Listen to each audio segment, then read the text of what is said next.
Thank you for joining MPA TV. We have another great segment of the Specialist Spotlight. Again, this is our new segment where we are connecting with brokers that are masters of the tricky deal.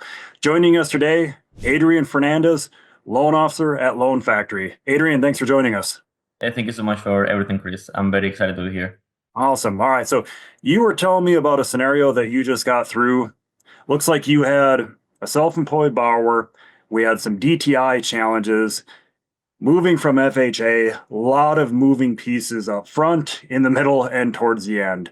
So just tell me, what's going on with this customer? What were some of the hurdles that you had to, kind of overcome, and where are we at right now? Yes, so there were multiple issues with it, definitely.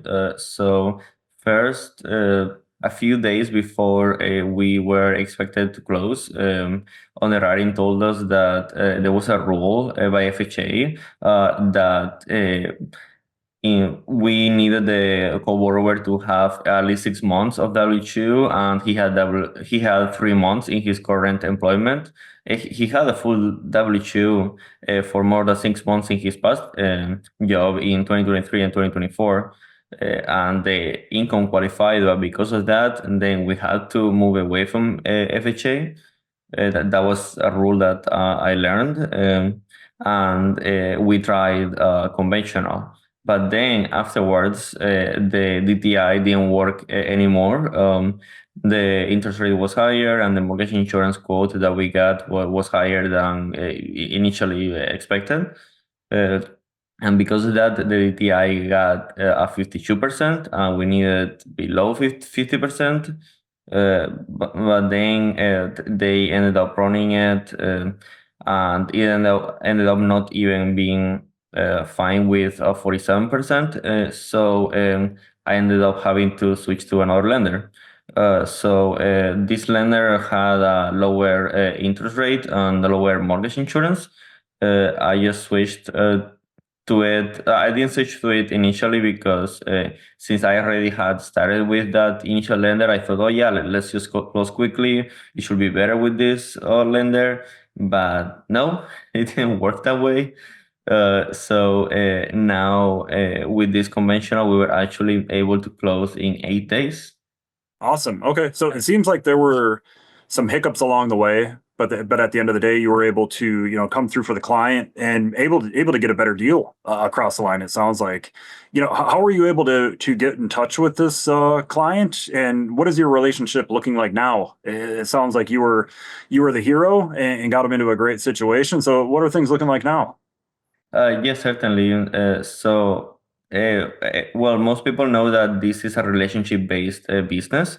It was because my dad's business partner cousin was looking to buy a home, and I was the first person that they reached out to, and we just went from there. So right now the relationship is looking fine. They want to in the future invest in real estate and have rentals, but right now they're still saving for the down payment and all of that stuff. They just bought a house at the end of the day. Well, happy to hear it. So, kind of thinking back on this scenario, where you were obviously, working with somebody that's self-employed, having some DTI challenges, having to kind of move lenders around and just kind of shop this out to get it through. What advice would you have for brokers that are also, kind of running into, this scenario or this challenge? So first, it's very important to know about this FHA rule that I didn't know about beforehand. Of both borrowers, if they have W-2, they have to at least be in their current employment for 6 months, regardless of how many months they have been employed in the past in their past job. And also, I will say that going above and beyond for the borrower ends up definitely working in your favor. Well, love hearing it. Sounds like it was a tricky one to start, to finish, and everything in between. So happy you were able to get that one through. So thank you again for joining MPA TV in the Specialist Spotlight. We'll see you each and every Thursday. Have a wonderful day.